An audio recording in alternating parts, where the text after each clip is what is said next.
Okay, I think we can get started. Welcome everyone to the spring town hall meeting, my second town hall as director.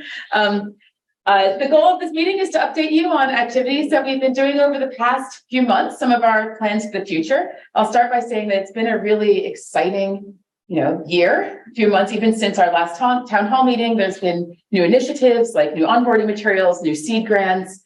We have really exciting plans for the future, and I hope to share a lot of this material with you today. So I'll go through the slides. I don't think it's going to take me tons of time. I'm open to questions after this as well.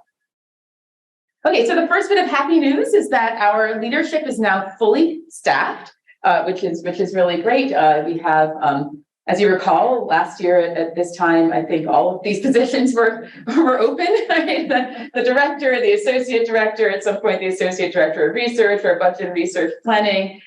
So we've really worked hard, and I really want to thank staff, Jacqueline especially, for helping us fill in all of these positions. The searches are time consuming, but we have really excellent people, and we're really happy to have a full staff and have things even more efficient moving forward. I want to especially welcome by name some of our new staff members and postdocs, starting with Christina Alvarez-Mingote, who is right there. Welcome, Christina. Christina joined us in social and behavioral sciences, where she was associate director, and we already have a full roster of activities for Christina to do, lists and particularly as we incubate new collaborations and research. We're really excited to have Christina help us really structure a lot of this and push that forward in new ways. We also have other new Beckman staff, Josh Gibson, microscopist, Wendy Henson, who's a finance specialist, Amy Lang, we welcome back to Beckman. So there is a director of budget and resource planning, and Molly Stevens, who is our office support specialist. So if you go in the director's office, Molly is sitting right there. So if you haven't introduced yourself yet to our new staff, please do introduce yourself, make them feel welcome. And I encourage people some people to continue to come, others to come anew to the Tuesday morning coffee hours, where it's a really great chance, I think, for staff and faculty and students to mix and to meet each other and to get some nice Beckman blend coffee. We also have new postdocs, Chai Kai Chen, who's working with Marty Burke, Waria Kanabenja, who's working with Randy Ewald, Zhenchuang Zhu, working with Jeff Moore, Yun-Chan Kim, working with Martha Gillette, and Timothy Trinkline, who's working with Jonathan Sweetler. These are all postdocs or visiting research scientists. I should also mention that thank you to those of you who are on who are on committees that were selection committees for our postdoc fellows and our graduate fellows and our undergraduate fellows. We've selected all of those. We have a really exciting group of students and staff and scientists coming in. So thanks to all of you again for help make the selections, and please introduce yourself to the new people if you see them. There are some new faculty who have joined since last May. Marie Agathe Sharpanya and Yang Zhao join as affiliates, and Yingqi Zhang is joining as a part-time member to them. Okay, so some of the most exciting news is our renovated cafe design. I feel like we keep bringing up pictures of the cafe, and it keeps changing all the time. It goes from the concept design, as you recall, was fantastic. And then we had sort of initial design, which people didn't love so much, rightfully so. And now we've worked our way back again to what I think is a really exciting, fantastic design. I really, again, want to thank especially Josh and Shauna and Christy for really pushing the design forward and looking into all the details and incorporating feedback from the community to make this something that is going to be spectacular. So this is looking from the northwest. This is the existing cafe footprint, except it's going to be bumped. I think the existing cafe is about to here. The new cafe is bumped out about 3 feet. It's going to be all glass, so you'll have an inside-outside feeling. This part will be closed off after hours, but the cafe section with the coffee will be outside of those walls, and so you'll smell the coffee throughout the atrium, which is what Dina always wanted. There's new furniture. There's awnings overhead that'll make it feel cozier. Cafe lights. It'll just have a very different destination feel. Looking south, there's going to be banquette seating along one wall, and then kind of a family research table along the other, along with plant walls. Hopefully we'll get some pictures and scientific things in here to make it feel both welcoming and Beckman-like. Really separating out the space. And here's the overhead view. You can see there'll be seats along here. There'll be seats in here. There'll be overflow seating over there. There's a little couch area in there. Again, just to make it feel like a community hangout cafe where we collaborate, where we meet, where it's a real destination. So we're very excited about this. I do want to note that construction is supposed to start in October. The cafe may close in August just because we in order to staff it for September, we'd have to hire all sorts of staff at the beginning of the school year, and then we wouldn't need them again in 1 month. And so just be aware that the cafe may close in August in order to start construction in October. I don't know yet if we're going to have other food options like food trucks or things like that. We are looking into it, but I think it's worth it to close it for a year, and then we'll have something that's really great when it opens again a year later. Okay, another new initiative that's been implemented is new onboarding materials. We implemented this directly in response to our climate surveys, which people expressed that Beckman sometimes felt insular. It was hard to get around. It was hard to know how things were connected. It felt a little bit like an insider's club. And the goal was to have onboarding materials that made the Institute feel more welcoming and a little bit less exclusive. So we have a new to Beckman checklist that we give out to all new people, reminding them to submit headshots, watch our onboarding video. There's a PDF that's full of resources, where to get keys, emergency information, just where what important contacts are and places are within the Institute. There's a welcome video. That is me in the welcome video.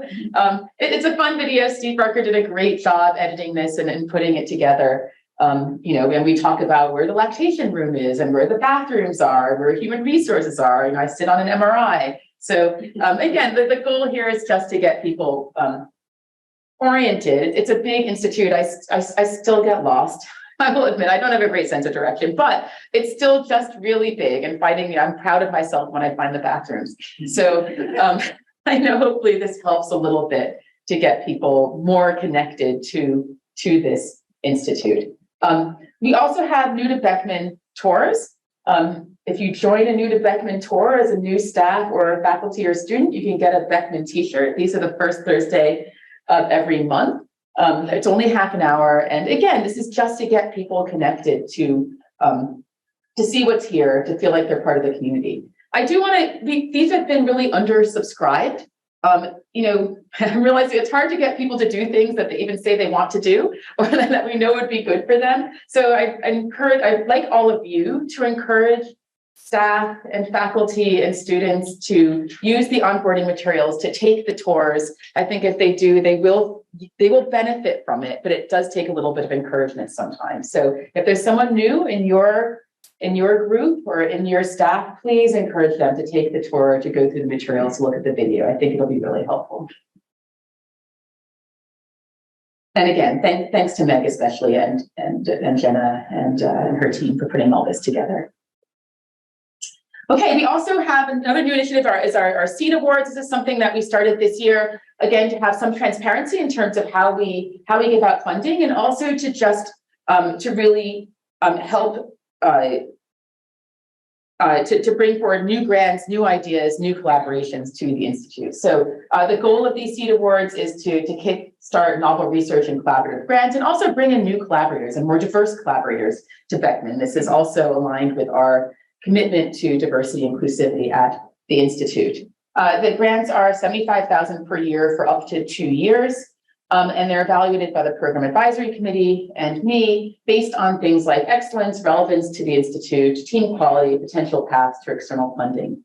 We funded 3 this year, and we're planning on funding another 2 next year. To give you a sense of what we funded, the first SEED grant is a plan to map the brain using artificial intelligence. The goal is to create a center, and the hope is that within 2 years, this team will be able to get preliminary data and put a structure in place which will enable a larger center in this area. And this would be really new. There's nothing like this that exists right now. As you know, at Beckman, we are world leaders in mapping technologies, brain mapping, and then connecting this to using artificial intelligence, and having a center do that, I think, would be hugely impactful. So hopefully this seed will help get us there. The other seed is an idea for controlling chemicals that determine plant morphology and reactions. So the idea is you know, if it's dry, then you can have plants have a chemical that they can release or emit that makes them from, I don't know, luscious green plants into something more like cacti that can respond to dry weather in a different way. So it can actually change them chemically. This is a really out of the box idea, which is why I think it's extremely exciting. It's something that we don't do right now. It brings in new collaborators from, say, plant biology, for example. And this is one of these ideas that if it works, again, this might help get funding, you know, preliminary work to get funding to push forward this idea, which, who knows, maybe in 10 years, we will be the world center of plant cybernetics, you know? And so I really like the idea of having seeds that just bring us in new directions with new people. And then the third seed is one on it's measuring maternal stress to protect infant development. And so this is an idea that builds off an existing NIH grant with the hope of putting in, getting data within a couple of years to apply for a new NIH grant in this area. And you know, the 3 women leading this are dedicated not just to the research, but also to the impact that this study will have on helping other women and mothers and babies. And this is something that we also want to support for many reasons, for the research and for the impact. And so, so those are our 3 seed proposals. I hope you can see that they are, you know, how we think about these in different directions. I'm really, really excited for all of these to go forward and just help build our institute in different directions. As I mentioned, we're going to fund 2 more next year. The call for seed grants is going to open again in fall. Proposals we do in early spring. We received 27 proposals this year, which is a great number. They were really strong. It was really hard to select between these. You know, we look for different metrics in all of them. And then because our plan is to fund 5 proposals every 2 years, that's 15 in 6 years. And so a good fraction of the seeds that are submitted will get funded, and they have a really high probability of getting funded. So, you know, those of you who submitted seed proposals that weren't funded this year, please resubmit. You should receive comments back on your original proposals within a couple of weeks. And I'm also happy to talk to anyone personally about their seeds, to talk about what might make it stronger for next year. Again, there were a lot of strong ones. And so, you know, part of this is just we want to keep funding these and keep moving them forward. Okay, we also funded engagement seed proposals for up to $7,500 each. Again, this was an idea that you guys have great ideas about outreach, about how to engage with the community, about workshops that you want to do. And rather than just come to me individually one by one and ask for funding, this is a way to make it more transparent, to use metrics to make sure that what you're proposing aligns with our values of interdisciplinary research, inclusivity, for example, and also relevance to Beckman.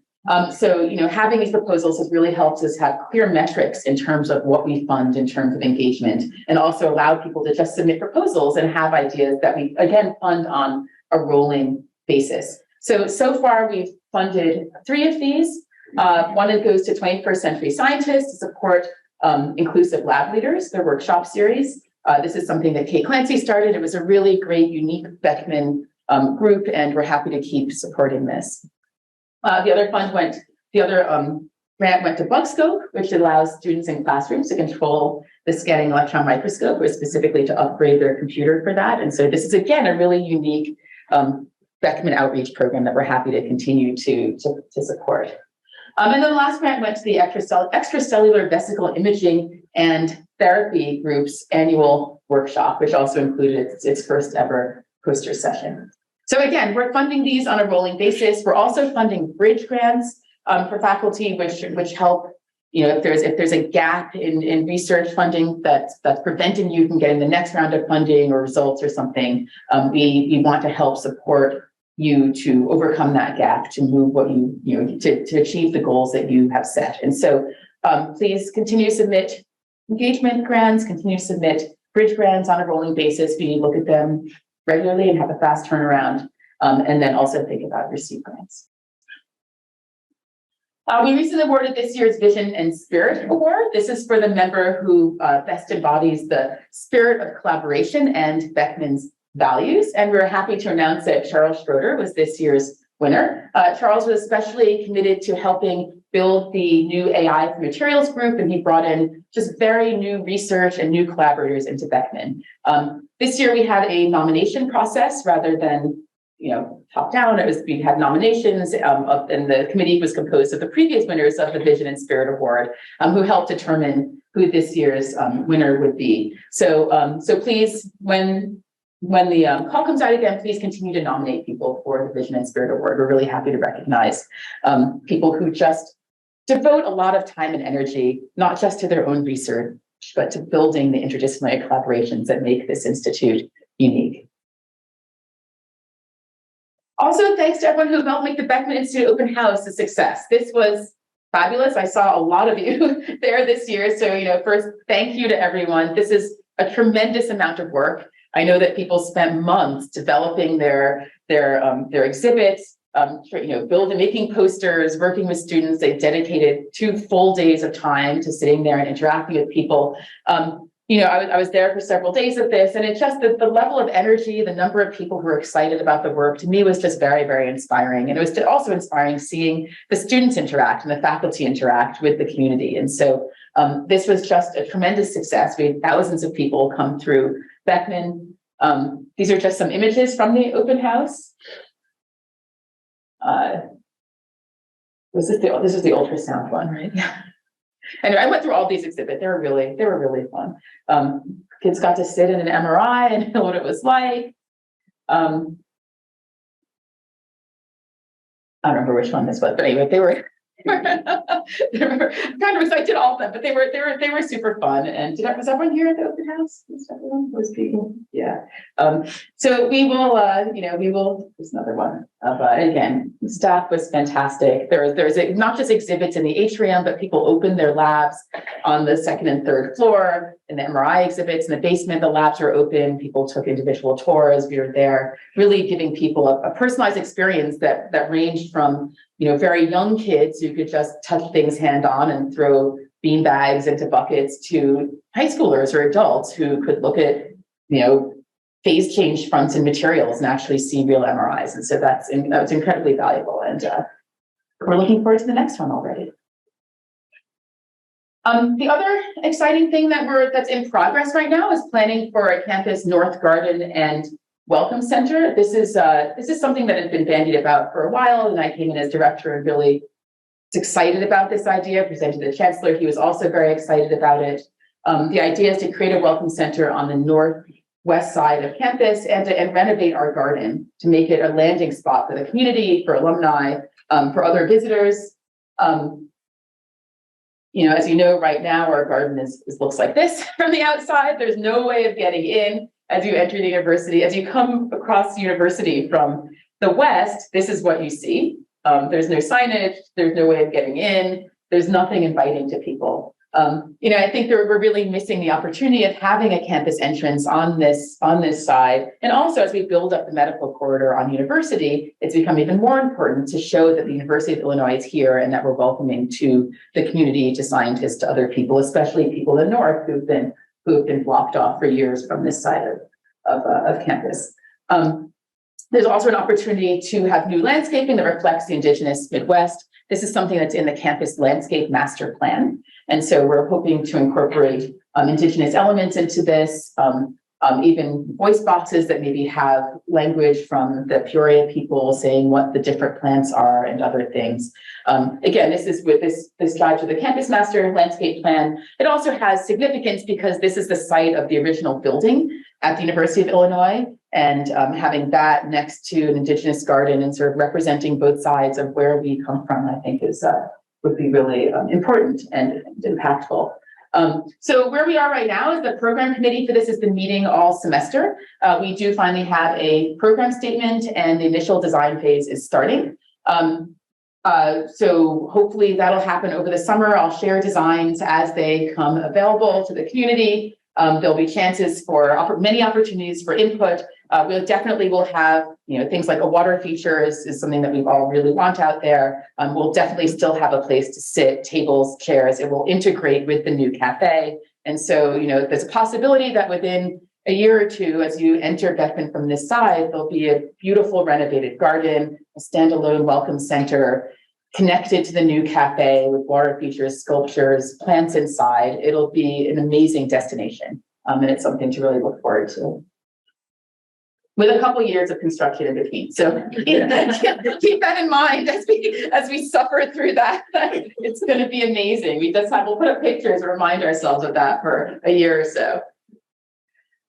So there is no external advisory visit this coming year. Our next review is going to be for Beckham as a whole in 2024. And I believe my last slide is that we had a really great retreat yesterday with some of Beckman's leadership. And we spent 6 hours discussing the organization of the themes and the working groups. And there was a pretty strong consensus that structure wasn't working for everybody, and that it would be more effective for us as a research institute to change that into a different structure that made more sense and allowed us to achieve our goals of interdisciplinary research and outreach and education. So we'll share with the community as this structure is decided. This is something that can't happen overnight because, for example, all of our IT is structured by binning people into their themes. And so we'd have to remove that if we remove the themes and reorganize a lot of things. But just so you're not surprised, in the coming months, you'll hear more about this. And this is coming out of the retreat, and hopefully it'll also just be a more effective way of grouping people and spreading information and really pushing our mission forward.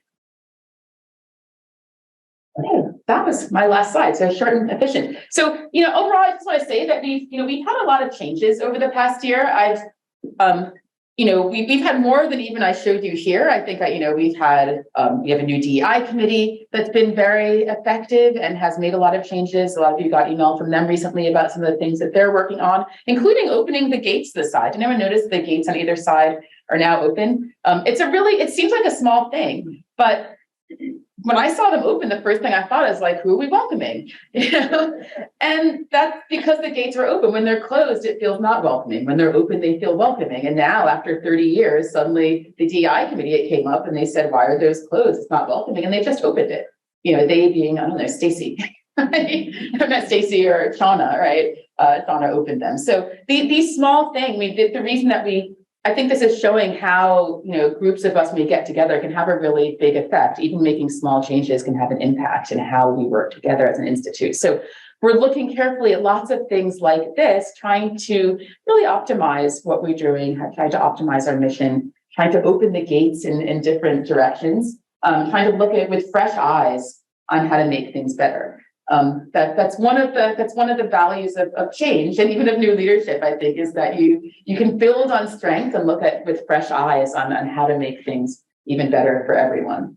So, overall, I think for me at least, it's been a really great year. And that's largely because of all of you, for your dedication to the Institute, for the time that you spend in working with us and working with your students, with your staff, with each other, in really furthering our mission of great research of a great community. So thank all of you, and I'll take any questions.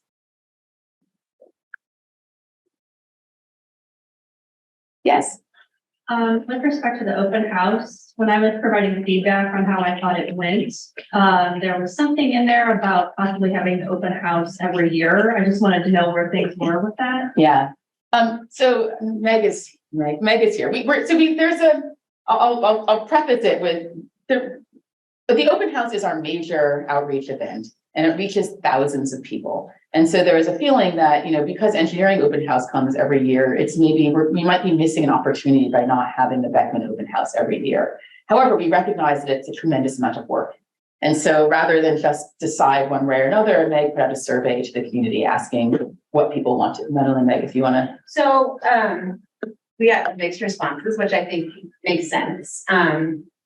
We're still evaluating those pros and cons and actually thinking about ways that we could maybe do both, maybe make it so that people don't have to participate every year, but something could happen every year. So we haven't made any decisions yet. We do recognize that we reach a lot of people that way, but we also recognize that it is a lot of work for staff members, a ton of work for grad students. And that sometimes other things suffer, like their mental health, which is also obviously very important. We're still thinking about it and trying to make a careful decision. Yeah. Yeah, so we, I mean, I don't know if you have thoughts on whether you want it every year or not, is it? Was your answer no? No, I mean, I'm an HR, so it doesn't really affect me too much. Yeah. Yeah, so, yeah, but it is a lot of work, so we don't want people to burn out, when it's every other year, people really put everything they have into it, they know that it's not, this is the year to do it, and we don't want to lose that aspect of it either, so. We're still reaching out and talking to people. Yes. I wanted to add that the garden gates are open now during business hours, and so you can get between ECE and the garden. Oh, great. You don't have to come through Beckman to go to the garden for lunch, so anybody who's listening, it's open, so please enjoy. I didn't even realize that. I have a mic. So as Shauna said, the garden gates are also open. So there's a gate on the side, by right, between EC and us, and that's open all the time, which is another thing that it just never happened before, and now it did, which is great. And now the weather is good. I think we can use it more. We can actually go out to the garden. Any online questions? Anyone online have? No. Yes, Eric. The tours on the first Thursday and that are, mostly targeted at new people and that, is that something that would be open to the public as well? It's kind of an outreach thing let people feel for what the building is like. Yeah, I mean, we have opened to the public tours also, or we did, you can sign up for it. By request, we've talked about adding that as a regular feature. We have not implemented that yet. Yeah. But it's a good idea. We've talked about it. Yeah. Yeah, I mean, we talked about doing it, but then it turns out that a lot of the people who want tours, they're really on a schedule, and it makes it hard to say every Thursday at some time you could do it. I should say that the welcome to the Beckman tours are not just for new people. I mean, people who have been here a while and haven't gone on a tour and seen the research. We strongly encourage you to just take the tour, see where everything is, see where people are working. It's the opportunity. Just related to what you're saying, Eric, there's a lot of ideas we have about doing things like this, having regular things, even we scheduled, we wanted to have all the graduate students meet or all the postdocs, but people sometimes just don't show up to these things. And so everyone's really busy. And as much as these are good ideas, we want to make sure that people will do them if we set aside the time for it. And that's why I also encourage you guys that if we have something that will benefit people that they might be more reluctant to do, please encourage them to do these things, participate in them.